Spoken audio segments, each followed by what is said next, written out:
Good evening friends, मैं नीता भुजवानी ज्ञान भारत में आप सभी लोगों का हार्दिक स्वागत करती हूँ।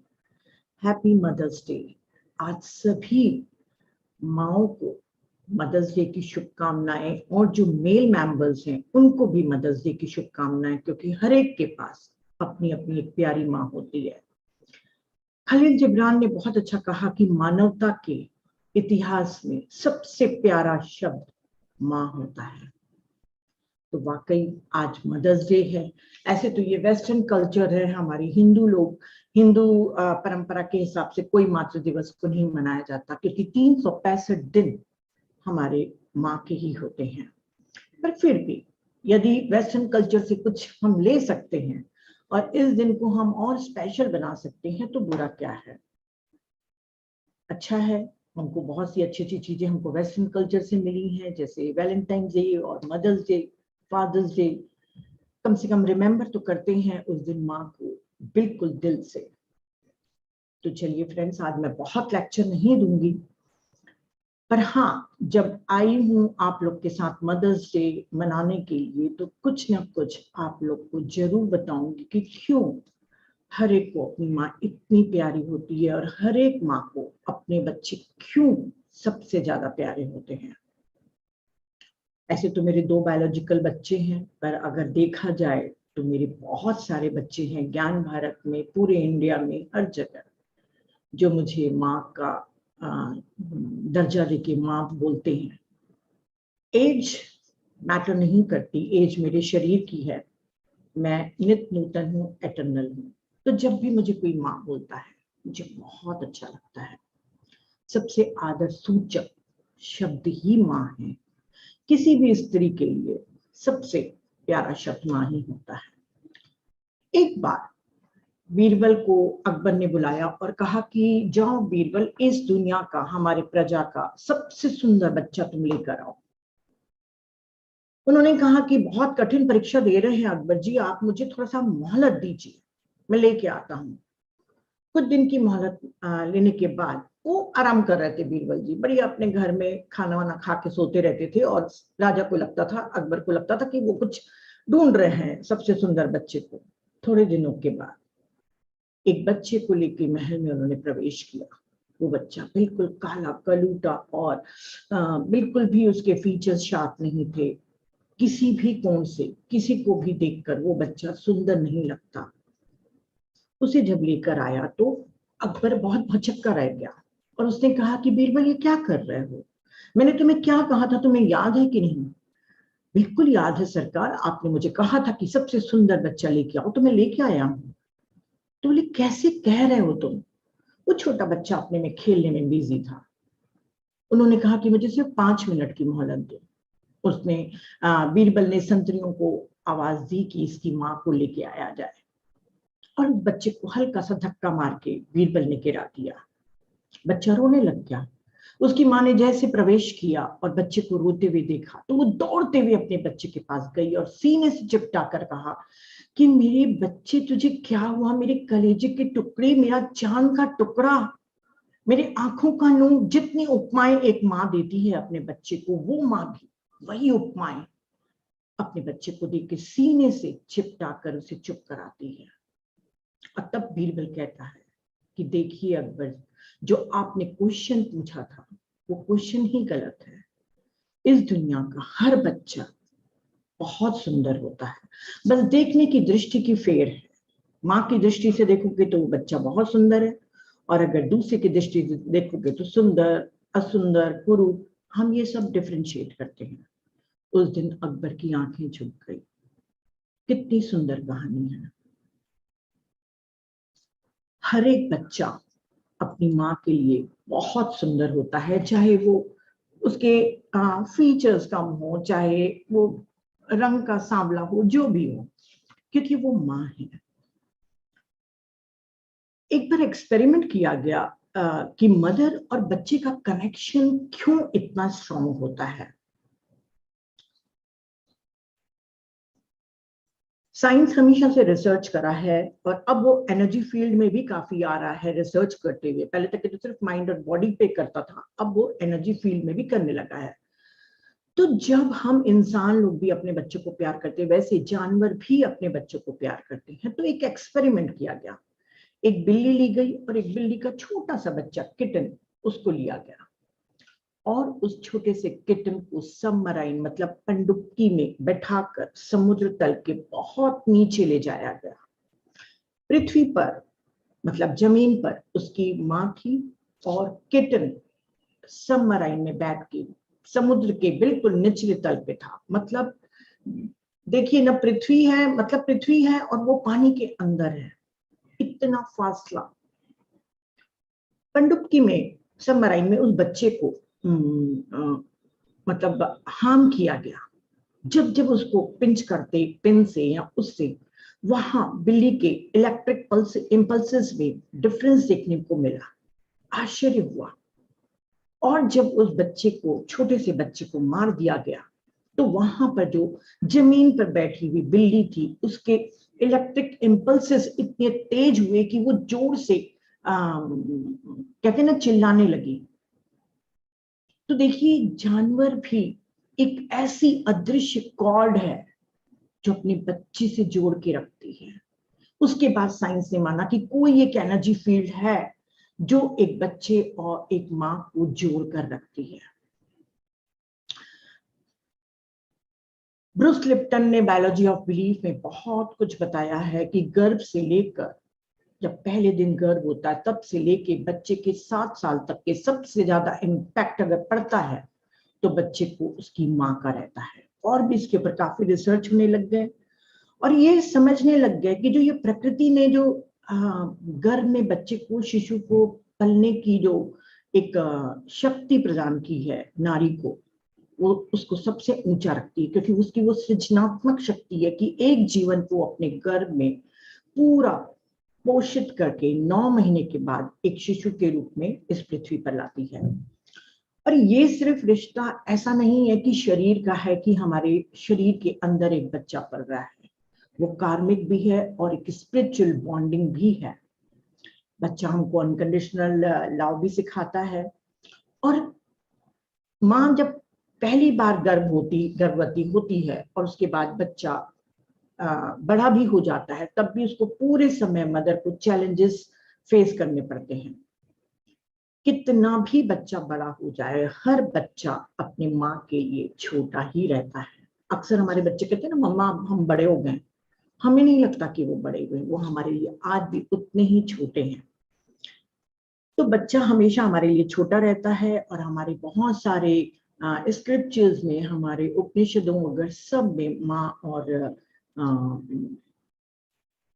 बच्चे का कनेक्शन को आध्यात्मिक बंधन के रूप में माना है। उपनिषद में तो ये भी कथन है कि एक ब्लेसिंग्स दी जाती थी एक स्त्री को कि जा तू 10 पुत्रों की माँ बने और 11वां पुत्र तेरा पति हो। जब मैंने पहली बार पढ़ा था तो मैंने सोचा ये ऐसा क्यों बोल रहे हैं, पर जब मैंने मीनिंग जाना तो कितना प्यारा उन्होंने कहा है कि तू बहुत सारे पुत्र तो हो, पर धीरे धीरे तेरा जो प्रेम है अपने प्रति, अपने पति के प्रति, वो इतना वात्सल्यपूर्ण हो जाए कि वो एक बच्चे के रूप में तू उसको समझे और उसको प्यार दे। वो वात्सल्य बन जाए, जहां पे लस्ट होती है वो लस्ट भी निकल जाए, सिर्फ एक वात्सल्य, एक प्योर लव रह जाए। तो 11वां पुत्र तेरा पति हो, बहुत प्यारा है। तो बहुत अलग अलग तरीके से बताया गया है।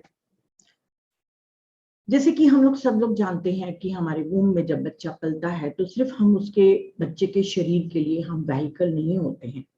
ये वो जगह होती है जहां पर 2 शरीर, 2 आत्माएं एक साथ पलती बढ़ती हैं और एक आत्मा का पहला पड़ाव शुरू होता है उस गर्भ से। उस समय बच्चा और माँ दोनों फिजिकल, मेंटल, इमोशनल और स्पिरिचुअल एनर्जी का आदान प्रदान करते हैं और हमेशा के लिए एक दूसरे के साथ बन जाते हैं, क्योंकि 9 मंथ्स जो शेयरिंग होती है एनर्जी की, वो हमेशा के लिए वो एटर्नल बॉन्ड बन जाती है। जन्म से पहले ही, जैसे हम प्री बर्थ प्लानिंग में जानते हैं कि जन्म से पहले ही बच्चा चुनता है कि कौन से उसके मदर और फादर होंगे और किस परिस्थितियों में उसको पलना है और किस तरीके से उसको अपने लेसन्स पूरे करने हैं। तो बच्चा ही हमको चुनता है, हम बच्चे को नहीं चुनते हैं। हम सबसे ज्यादा अनकंडीशनल लव बच्चे से ही करते हैं। एक्चुअली देखा जाए तो ब्लाइंड लव कहते हैं कि प्यार अंधा होता है, जो आजकल के प्यार होते हैं लवर्स लोगों के बीच में। तो अगर देखा जाए तो ब्लाइंड लव सिर्फ मदर और बच्चे में होता है, क्योंकि माँ ने तो उसको देखा भी नहीं। पहली बार जब उसे मालूम चलता है कि वो गर्भ से है, तब से वो एक प्यार के बंधन में बन जाती है। ऐसा ब्लाइंड लव जहाँ पे एक दूसरे को जानते भी नहीं, एक दूसरे को देखे भी नहीं। तो जब बच्चा पैदा होता है तो कई मदर्स लोगों को बेबी ब्लूज या डिप्रेशन भी होता है। कहा जाता है कि उस समय पहला तो मदर का स्ट्रगल रहता है कि हार्मोनल की एक बॉडी आपके शरीर से बाहर निकल गई और अब आपको फिर से अपनी पुरानी बॉडी को और पुराने ऑटोनॉमी सिस्टम को पाने के लिए जद्दोजहद करनी पड़ती है। उस समय उसका स्ट्रगल तो रहता ही है, पर उसके शरीर से कोई एक आत्मा जो उसके साथ 9 महीने रही, वो जब बाहर निकलती है तो उसके में एक शून्यता का भाव आता है। चाहे बच्चा उसकी गोद में है, पर फिर भी उसकी बॉडी समझ नहीं पाती। तो कहा जाता है कि उस समय उसको डिप्रेशन और कुछ खालीपन लगता है। इसीलिए आज के स्पिरिचुअल पेरेंटिंग में भी सिखाते हैं कि बच्चे को सबसे ज्यादा अपनी छाती से लगा कर रखना चाहिए, अपने हार्ट चक्रा के करीब रखना चाहिए, ताकि वो हमारी जो सोल है उसको लगे कि वो हमारे पास ही है। तो बहुत ही प्यारे तरीके से लिखा हुआ है। बहुत मैंने रिसर्च किया था, क्योंकि मुझे आश्चर्य होता था कि क्यों इतना कनेक्शन होता है, क्यों उसके अलावा और कोई कनेक्शन हमको इतना प्यारा नहीं लगता है। तो वही मैं नॉलेज आप लोग के साथ शेयर कर रही हूँ। एक और बहुत अच्छे से एनर्जी फील्ड के द्वारा जो साइंस ने समझाया है और स्पिरिचुअली भी समझाया गया है कि माँ और जो बच्चे का संबंध होता है, हम सभी जानते हैं कि अम्बिलिकल कॉर्ड से जुड़ा रहता है। तो उसमें कहते हैं कि हमारे जो भी हम, जैसे मान लो मैं भी आपसे बात करें तो भी अभी एनर्जी ट्रांसफर हो रहा है। जब हम किसी से मिलते हैं, किसी से बात करते हैं, हमारा एनर्जी का ट्रांसफर होता है। पर हमारी एनर्जी लाइंस हमारी फैमिली से भी जुड़ी रहती है। जैसे मान लीजिए मेरे अपने ब्रदर से, मेरे हस्बैंड से, सब लोगों से मेरी एनर्जी लाइन जुड़ी है। वो एक एनर्जी इनविजिबल रहती है, इनविजिबल रहती है, जो देखी नहीं जा सकती नेकेड आंखों से, पर वो लाइन रहती है, एनर्जी लाइन। तो जब अम्बिलिकल कॉर्ड से बच्चा जुड़ता है, तब बच्चे का नेवल चक्र अर्थात मणिपुर चक्र काम करता है, और मदर का सेकंड चक्र अर्थात जो हम सेक्रल चक्र बोलते हैं, जिसको स्वादिष्ठान बोलते हैं, जिसको हम क्रिएटिव और इमोशनल चक्र बोलते हैं, वो जुड़ा रहता है। यानी कि मदर का सेकंड चक्र और बच्चे का थर्ड चक्र, वो दोनों आपस में अम्बिलिकल कॉर्ड के द्वारा जुड़े रहते हैं। 9 मंथ्स तक के हम सभी जानते हैं कि सारा न्यूट्रिशन, ऑक्सीजन, हर चीज हम उस प्लेजेंटा के द्वारा उस बच्चे तक पहुंचाते हैं। बच्चे के वेस्ट भी निकलते हैं, बहुत सी चीजों के हमको साइंस के बारे में, साइंस के रिलेटेड सब चीजें मालूम है। पर कहा जाता है कि जैसे बच्चा बाहर निकलता है, ये एनर्जी लाइंस पहले से ही, वो कहते हैं कि वो अम्बिलिकल कॉर्ड फिजिकली आपको दिख रहा है, प्लेजेंटा आपको फिजिकली दिख रहा है, पर इसके बियॉन्ड जो यूनिकनेस है वो उसकी एनर्जी बॉन्ड है। जैसे बच्चा पैदा होता है तो शुरू के कुछ महीनों को 4th सेमेस्टर बोलते हैं, क्योंकि 3 सेमेस्टर्स तो बच्चा पेट में ही रहता है, 9 मंथ्स। 4th सेमेस्टर के बाद, मतलब जब बच्चा बाहर आ जाता है, उसके बाद जो ये एनर्जी लाइन है वो और ज्यादा स्ट्रांग बन जाती है, क्योंकि अब बच्चे को मेंटली, इमोशनली, फिजिकली जो भी नीड चाहिए, उसकी पहली प्राथमिकता उसकी मदर को निभानी है। तो नेचर ने एक ऐसा बॉन्ड बना के रखा है, ये सब कुदरत का ही है। कोई हम बनाते नहीं है कि ये बॉन्ड कमजोर रहेगा या स्ट्रांग रहेगा। ये नेचर नहीं दिया है, क्योंकि उसकी मदर को ही उसके सारी चीजों को की देखभाल करनी है। तो उस बच्चे के साथ जो एनर्जी लिंक है, उससे मेंटल इम्प्रिंट्स उसकी मदर के ब्रेन में बनते हैं कि बच्चे को क्या चाहिए, क्या नहीं। आप बताइए, जब बच्चा सोता है, गीला करता है अपना बिस्तर और वो रोता है, तो चाहे माँ कितनी भी गहरी नींद में रहे, एक आवाज में उठ जाएगी। चाहे पति उसको 10 बार उठा चुका हो, वो नहीं उठेगी। पर बच्चे की एक छोटी सी रोने की आवाज से भी मदर उठ जाती है। जब बच्चा खेलता रहता है, उसको कुछ चीज की जरूरत होती है, या कई मदर्स बहुत सेंसिटिव होती हैं, तो वो पहले से भाप लेती कि हमारे बच्चे को कुछ होने वाला है या गिरने वाला है। दूर में खड़ी हुई मदर को भी उसकी हल्की सी भी रोने की आवाज सुनाई देती है, जबकि कान तो वैसे ही थे पहले जैसे। तो ये उस एनर्जी लाइन के द्वारा बच्चे का और मदर का कनेक्शन होता है। फिर बच्चा धीरे धीरे, क्योंकि शुरू के कुछ सालों तक के, जब तक के वो संसार में एडजस्ट न हो, तब तक के नेचर इस यूनिक एनर्जी लाइन को स्ट्रांग बना के रखती है और सारे इम्प्रिंट्स उसके बच्चे के मदर के पास पहुंचाती है, चाहे वो कॉन्शियसली नहीं भी जाने, पर सबकॉन्शियसली उसको सारी इम्प्रिंट्स मिलते रहती हैं। जैसे जैसे बच्चा बड़ा होते जाता है, फिजिकली और साइकोलॉजिकली इंडिपेंडेंट होते जाता है, तो ये लाइंस की इंटेंसिटी कहा जाता है कम होते जाती है, बट डिसअपियर नहीं होती है फ्रेंड। वो ता उम्र रहती है जब तक मदर या बच्चे की सांस है।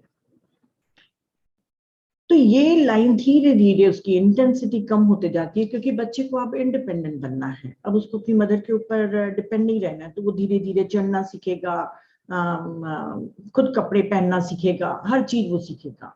तो उस समय मदर को अपनी उस लाइन को स्ट्रॉन्ग से, मतलब बिल्कुल लेट गो करना चाहिए कि बच्चा इंडिपेंडेंट बने। उस समय बच्चे को डिपेंड भी नहीं करना है। ये स्पिरिचुअल पेरेंटिंग में आप सब सीख चुके हैं।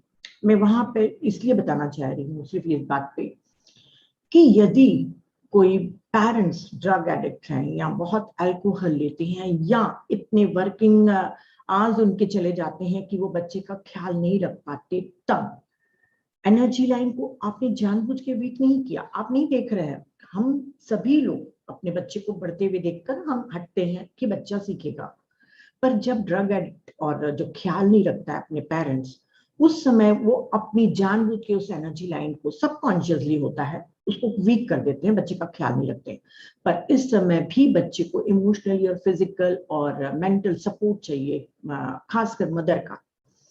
उस समय क्या होता है, अगर उस समय नहीं मिला तो बच्चे का जो लोअर 3 चक्रास है, जो स्टेबिलिटी है उसके में, जो पावर है, वो बहुत कमजोर हो जाती है। ऐसे बच्चे लोगों को काफी प्रॉब्लम्स आगे चल के फेस करने पड़ते हैं। तो ये एनर्जी लाइंस मैं इसलिए बता रही हूँ ताकि अब आप लोग समझेंगे इसके बाद मैं क्यों बता रही हूँ आप लोग को। ये साइंस वगैरह कोई रीजन होगा मेरा बताने का। तो आप इस कॉर्ड को जो मैंने समझाया, इससे आप समझ गए कि आपके पास वो लाइन है, तभी आप अपने मम्मी से इतना अटैच हैं। आप अपनी माँ की आंखों में आंसू नहीं देख पाते, न माँ आपकी आंखों में आंसू देख पाती है। तो सबसे मेन चीज होता है हमारा यही एनर्जी लाइन। और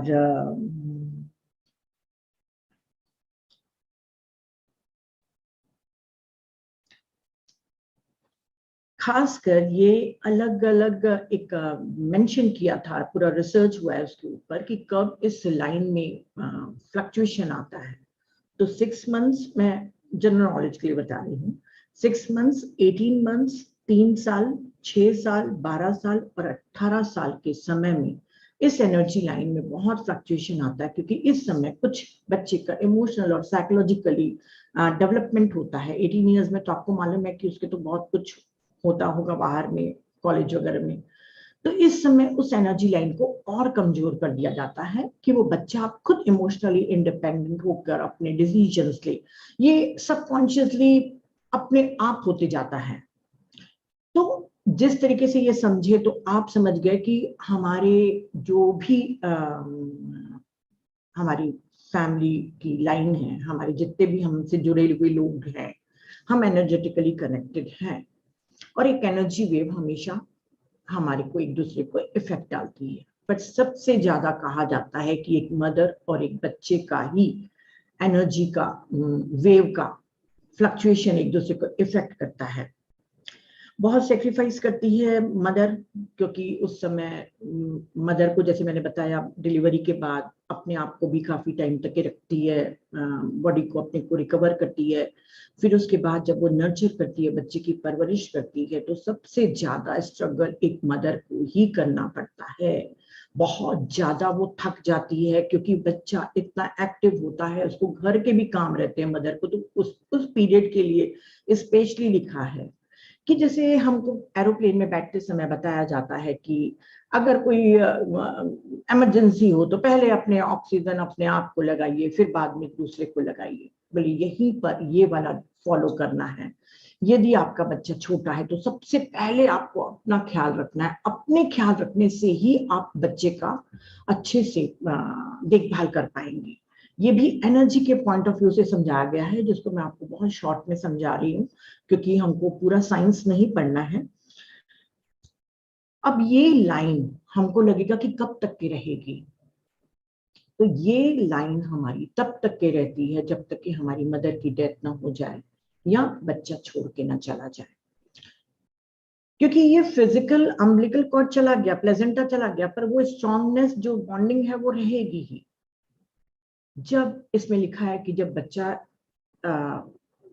एनर्जेटिकली इंडिपेंडेंट नहीं हुआ तब बच्चे की डेथ हो जाती है, या अभी एनर्जेटिकली इंडिपेंडेंट नहीं हुआ और उसकी मदर की डेथ हो जाती है, तब सबसे ज्यादा क्रिटिकल पोजीशन होती है। क्योंकि दूसरी जो बॉडी जो दूसरा एक रह गया है पृथ्वी पर, एक तो चला गया, एक जो रह गया है उसकी सटल बॉडीज को इस एनर्जी लाइन को एडजस्टमेंट करने की सबसे ज्यादा कठिनाई महसूस होती है। एक तो चला गया उसका दुख, फिर ऊपर से उस एनर्जी लाइन को एडजस्टमेंट का, पूरी चीजें एनर्जी है फ्रेंड।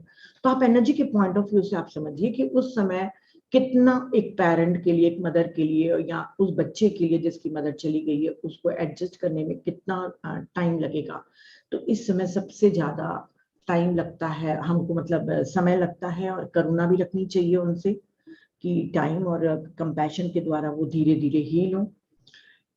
जब कोई भी एक पर्सन चला जाता है बच्चे या मदर में से, तो तब उसके बाद जो मैंने बताया था कि मदर का सैक्रल चक्र है और बच्चे का नेवल चक्र है, वो दोनों कनेक्टेड है। पर जब कोई भी एक चला जाता है तब दोनों का कनेक्शन हार्ट और थर्ड आई से होता है। समझ गए? अब वहां पर नेवल का नहीं रहेगा कोई कनेक्शन, वो रहेगा हार्ट टू थर्ड आई।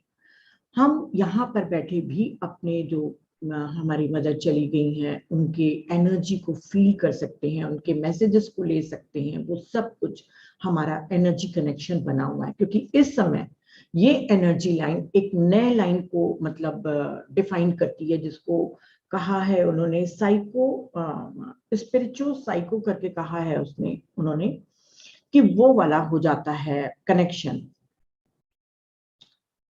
तो चाहे वो चला गया हो मदर तब भी, हाँ, साइको स्पिरिचुअल कनेक्शन, ये कनेक्शन हर माँ और बच्चे का पूरे समय रहेगा, psycho spiritual connection. Bruce Lipton ने इसके ऊपर बहुत रिसर्च किया, और बहुत उनका एक अच्छा इंटरव्यू मैं देख रही थी, उसमें जो उन्होंने कहा है, इसलिए मैं आपको बताना चाह रही हूँ कि देखिए हम लोग कितने कनेक्टेड हैं अपने बच्चे से। सिर्फ ऐसा नहीं कि मोह है हमारा, हम मतलब एनर्जेटिकली हम कनेक्टेड हैं।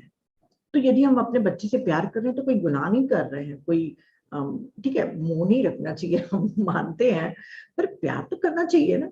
तो उस पॉइंट ऑफ व्यू को मैं समझाना चाह रही हूँ। तो ब्रूस लिप्टन ने कहा कि रिसर्च हुए हैं तो पता चला कि जब मदर के गर्भ में बच्चा रहता है तो जो फेटल के सेल्स हैं, जो भ्रूण के जो सेल्स होते हैं, वो क्योंकि प्लेजेंटा के द्वारा जुड़े हुए हैं तो वो मदर के पास चले जाते हैं उस प्लेजेंटा के थ्रू, और मदर में स्टेम सेल्स बन जाते हैं।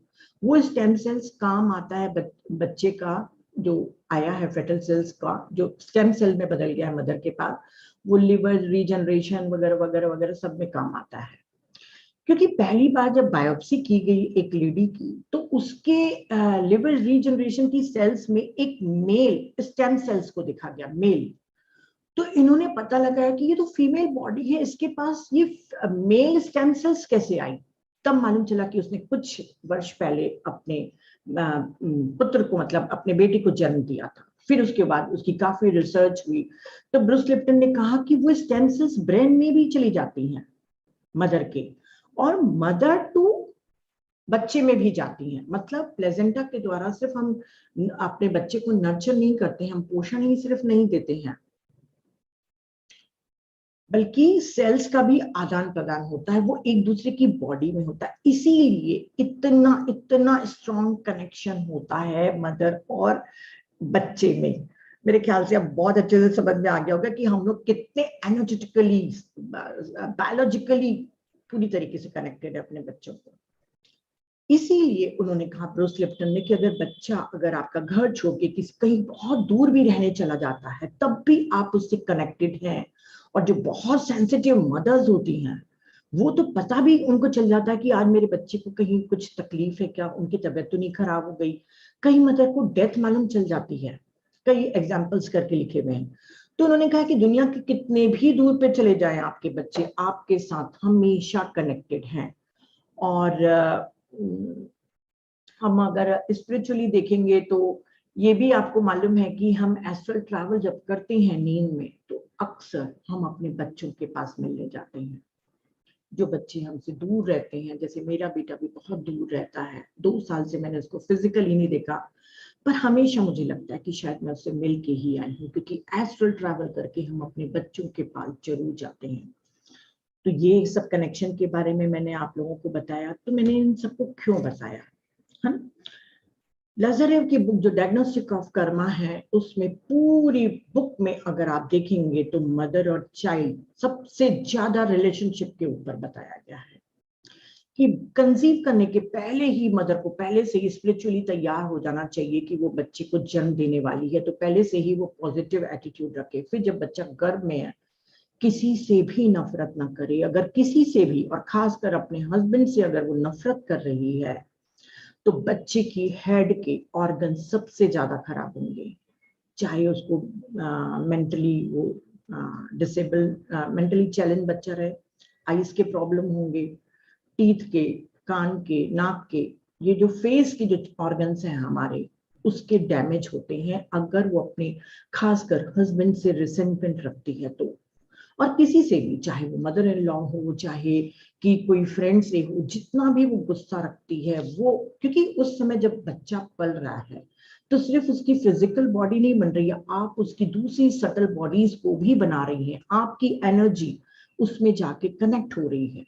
तो आपका डिस्टॉर्शन, आपकी एनर्जी का डिस्टॉर्शन, बच्चे का भी डिस्टॉर्शन होगा। पूरे समय लाज़ारेव ने यही यही कहा है कि आप पॉजिटिव रहिए, और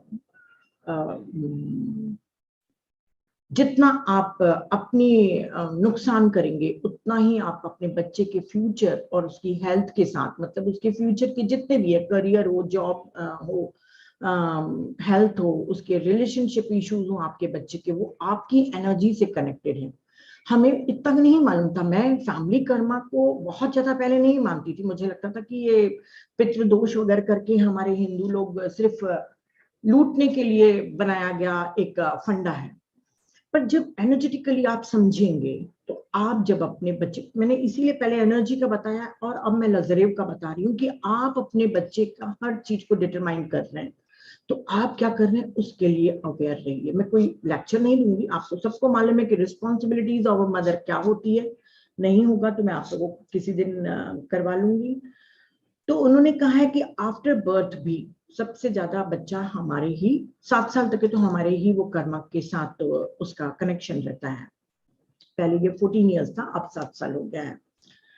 और फैमिली कर्मा के रूप में हम सिर्फ डिजीज नहीं देते हैं, सिर्फ अपने दूसरी चीजें, मतलब बोला चाहिए जीन्स में वो नहीं देते हैं बीमारियां। सबसे मेन चीज हम पैटर्न्स भी देते हैं। जिनके भी पेरेंट्स का एक्स्ट्रा मैरिटल अफेयर होता है, उनके बच्चों में भी एक्स्ट्रा मैरिटल अफेयर्स के बहुत चांसेस होते हैं। कंपलसरी नहीं है, पर चांसेस होते हैं, क्योंकि वो पैटर्न को वो एब्जॉर्ब करके अपने एनर्जी फील्ड में डाला है। अगर डिवोर्स फादर और मदर रहेंगे, तो बच्चे का भी डिवोर्स होना बहुत बहुत संभव हो जाता है। ये सिर्फ पैटर्न्स का मैं बता रही हूँ, बहुत सारे बिहेवियर पैटर्न भी हैं, पर ये वाला पैटर्न मुझे लगा कि आप लोग को बताना चाहिए, क्योंकि आपके डिसीजन आपके बच्चे की लाइफ को भी इफेक्ट करती हैं, इसलिए सोच समझ के लेना चाहिए। पर हाँ, हमारे अगर एंसेस्ट्रल लोगों ने गलती करी है, जैसे मान लीजिए हमारे पेरेंट्स लोगों ने बहुत गुस्सा किए हैं या किसी के साथ गलत चले हैं, तो हमारे फैमिली कर्मा के रूप में तो हमारे साथ है, पर हम उसको चेंज कर सकते हैं मेडिटेशन और अपने गुड कर्मास के द्वारा। हम उस पैटर्न को तोड़ भी सकते हैं और अपने लाइफ को बेहतर भी कर सकते हैं। पर हमें पूरे समय अपने we create our own reality पे ध्यान देना है, और we create our children's reality भी, तो उस पर भी आपको ध्यान देना है। टॉरकम का मैं यहाँ पे जरूर जिक्र करूंगी क्योंकि वो मेरे फेवरेट ऑथर है। उन्होंने बहुत ही सुंदर तरीके से रिस्पॉन्सिबिलिटी ऑफ ए मदर बताया है, जिसमें शायद 22 या 25 टॉपिक्स है, मतलब है काफी कुछ आपको मालूम है। उसमें से सिर्फ 2 चीज मैं बताऊंगी जो मुझे बहुत अच्छी लगी, कि आप अपने बच्चों को मेडिटेशन और कर्मा के बारे में जरूर बताएं, उनको इस ब्रह्मांड के रहस्य के बारे में जरूर बताएं जो हम अभी लेते हैं, कि कैसे गैलेक्सीज हैं, क्या हैं, ये सिर्फ एक फिजिकल रियलिटी नहीं है, हमारे स्पिरिट वर्ल्ड है, ये सब का भी नॉलेज आप दें तो जरूर दीजिए, कर्मा का नॉलेज और इन सब का नॉलेज। 7 उन्होंने डोंट डूज करके बताया, तो सिर्फ एक एक लाइन में पढ़ूंगी, आप लोग समझ जाइएगा, क्योंकि मुझे ऐसा लगा कि क्या करना चाहिए वो आप लोग बहुत जानते हैं, स्पिरिचुअल पेरेंटिंग में बहुत बहुत चीजें आप जान लिए हैं, क्या नहीं करना चाहिए। मेन जो 2-3 पॉइंट्स मुझे बहुत अच्छे लगे, पर मैं 7 पॉइंट्स बोल रही हूँ। पहली बात तो उन्होंने कहा है कि जब भी बच्चा पैदा करना हो, तो आप जैसे हमारे इंडियन मेंटेलिटी में होता है ना, हस्बैंड वाइफ लड़ रहे हैं, हम बोलते हैं अरे बच्चा हो जाएगा तो सब ठीक हो जाएगा, दोनों में प्यार हो जाएगा, चलो चलो बच्चा कर लो, और दोनों बच्चा कर भी लेते हैं। ये सबसे गलत सिचुएशन है। टॉरकॉम बोलता है कि जब तक के एक मदर मेंटली, इमोशनली, स्पिरिचुअली तैयार नहीं हो, तब तक के उसको प्रेग्नेंट बिल्कुल भी नहीं होना चाहिए, चाहे उसके लिए उसको कितनी ही साल वेट करना पड़े। पहले वो खुद तैयार हो, फिर एक नई आत्मा को लेकर आए, क्योंकि पूरा उसका मिरर रिफ्लेक्शन होगा बच्चा, हर बच्चा मिरर रिफ्लेक्शन होता है। 7 पॉइंट जो बताया है उन्होंने, कि पहली बात, अपने बच्चे के सामने कभी भी अपने हस्बैंड से न लड़ें। इसको मैं डिटेल में नहीं बताऊंगी, आप समझ गए। उस छोटे से मनस पटल पर आप अगर अपशब्दों का यूज करेंगे अपने पति के लिए, तो बच्चे के ऊपर सबसे ज्यादा बुरा असर पड़ता है। डिटेल में नहीं, ठीक है। दूसरा है, जितना हो सके अगर संभव है तो आप डिवोर्स बिल्कुल भी मत लीजिए, क्योंकि उसका भी साइकोलॉजिकली और मेंटली इफेक्ट आपके बच्चे के ऊपर पड़ता है। पर अगर जरूरी है तो आप लीजिए और अपने बच्चे को इमोशनली, मेंटली स्ट्रांग करके उसे सत्य को बताइए। तीसरा, कभी भी अपनी बीमारी का जिक्र मत करिए अपने बच्चे के सामने, खासकर जब बच्चा 1 से 10 साल का हो। उसका पूरा रीजन बताया है उन्होंने बहुत ही ब्यूटीफुली, कि बच्चा डर जाता है क्योंकि उसको हमेशा लगता है कि उसकी माँ चली जाएगी, या कभी कभी बच्चे को इतना डर लगता है कि जो सिम्टम्स उसकी मदर को है वो एब्जॉर्ब करके वो बच्चे को भी वही बीमारी हो जाती है। तो टॉरकॉम ने कहा कि अगर आपकी तबीयत खराब है तो बच्चे के सामने बोलिए कि मुझे आराम करना है बेटा, मुझे सोना है। कभी भी अपनी सिकनेस के बारे में कभी भी बच्चे को मत बताइए। कोई भी सेक्सुअल बिहेवियर अपने बच्चे के सामने मत करिए, उसके पूरे मेंटल और इमोशनल फील्ड को आप डिस्ट्रॉय करेंगे। कभी भी अपने बच्चे के लिए आप एक बैड एग्जाम्पल मत बनिए। अगर झूठ बोलते हैं तो बच्चे के सामने बिल्कुल मत झूठ बोलिए। अल्कोहल, स्मोक और जो भी हम जानते हैं करेक्टर, हर चीज के पॉइंट ऑफ व्यू से आप एक बैड एग्जांपल मत दीजिए, क्योंकि बच्चा सीखता नहीं है, देखकर सीखता है। आप वो नहीं सीखता जो आप सिखाते हैं, वो सिर्फ देखता है और सीखता है। फिर 6वां पॉइंट उन्होंने बताया था कि कभी भी आप अपने असंतुष्ट होने की घोषणा मत करें, डिसकंटेंटमेंट को बिल्कुल भी मत बताइए। कई मदर लोग को बहुत रहते हैं ना पैथेटिक, मेरे तो जीवन में बिल्कुल मजा नहीं है, मैं मर जाना चाहती हूँ, तेरे पापा मेरा ख्याल नहीं रखते हैं, मेरे जिंदगी में कुछ भी नहीं है। तो वो जो भी है ना रोने धोने वाला, वो सीन बच्चे के सामने बिल्कुल मत करिए। सबसे ज्यादा, बहुत ज्यादा बच्चे के ऊपर इफेक्ट पड़ता है जब वो मदर ऐसे करती है, क्योंकि आप जीवन को जिस दृष्टिकोण से देख रहे हैं बच्चा भी उसी दृष्टिकोण से देखेगा, जबकि अभी उस बच्चे को आगे लाइफ में कितने स्ट्रगल के साथ सामना करना पड़ सकता है। 7वां और लास्ट, कि कोई भी क्रिमिनल और वायलेंट टीवी प्रोग्राम्स मत देखिए। मेंटली और साइकोलॉजिकली आप उसको पूरी तरीके से डिस्ट्रॉय कर देंगे, उसको एक क्रिमिनल बनने के लिए प्रेरित कर सकते हैं सबकॉन्शियसली। तो ये 7 पॉइंट बताए थे, मैंने आपको बता दिया। अब मैंने ये बता तो दिया, इतनी लंबी कहानी, ऐसे ऐसे एनर्जी कनेक्शन होता ही हो, तो मैंने बताया क्यों? अब मैं इतना रिलेशनशिप के ऊपर बोल रही हूँ, कर्मा के ऊपर बोल रही हूँ, इतने लोगों से बात करती हूँ, तो मुझे मालूम है कि मैरिड लाइफ में कौन से प्रॉब्लम्स होते हैं। कई बार हस्बैंड समझ नहीं पाता है कि उसकी बीवी अपनी मदर से इतनी अटैच क्यों है, क्योंकि वो अपने, क्योंकि मैन लोग एक्सप्रेसिव नहीं होते हैं, या अपने इमोशन को बहुत फील नहीं करते हैं, तो वो नहीं समझ पाता कि उसकी वाइफ इतनी अटैच क्यों है अपनी मदर से। और कई बार उसको लगता है कि ये गलत हो रहा है, जबकि आपको बताइए, मैंने पूरा साइंस समझाया कि कहीं पे भी कोई गलत नहीं है। अगर एक बच्चा अपनी माँ को चाहता है तो ये प्राकृतिक है। और कहा जाता है साइकोलॉजिकली, जब मैं स्टडी कर रही थी तो उसमें लिखा है कि सबसे स्ट्रॉन्गेस्ट कनेक्शन अगर होता है रिलेशनशिप में, तो वो एक मदर और डॉटर का होता है। तो हर हस्बैंड को समझना चाहिए कि उसकी वाइफ अपनी मदर से इतना क्यों प्यार करती है। कई बार टारगेट किया जाता है लड़की को उसके पेरेंट्स के ऊपर ताने मारने का, और उसके कारण लड़ाइयां भी बढ़ती जाती हैं और दूरियां भी बढ़ते जाती हैं।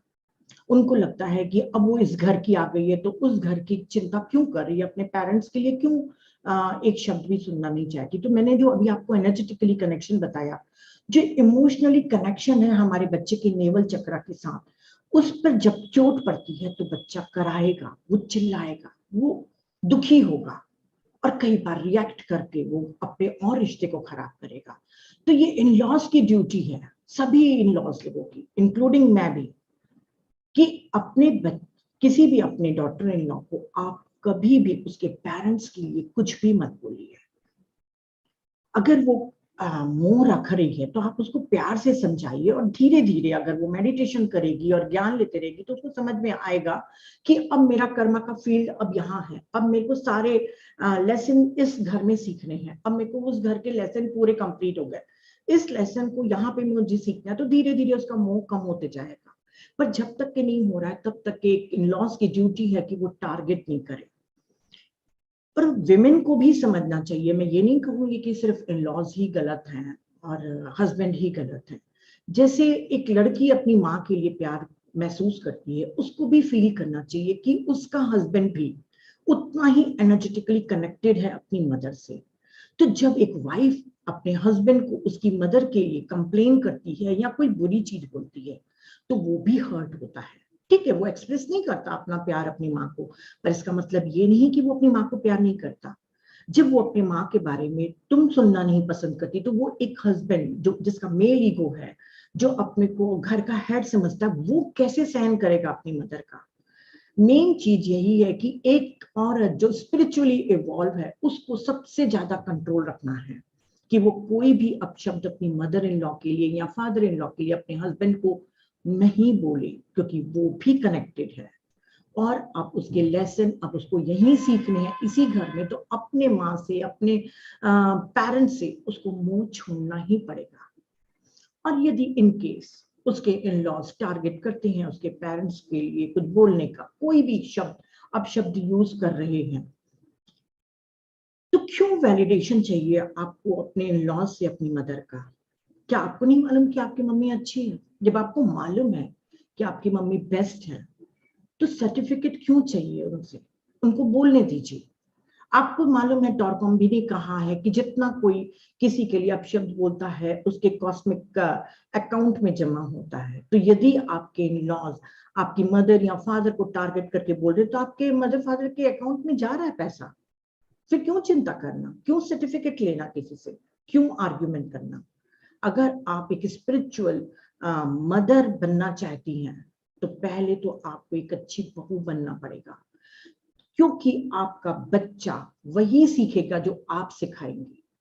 आप चाहती हैं कि आपका बच्चा आपको रिस्पेक्ट करे, आपके बुढ़ापे में आपको प्यार करे, तो आप जो कन्वर्सेशन करेंगी अपने इन लॉज के साथ वही वो बच्चा सीख रहा है।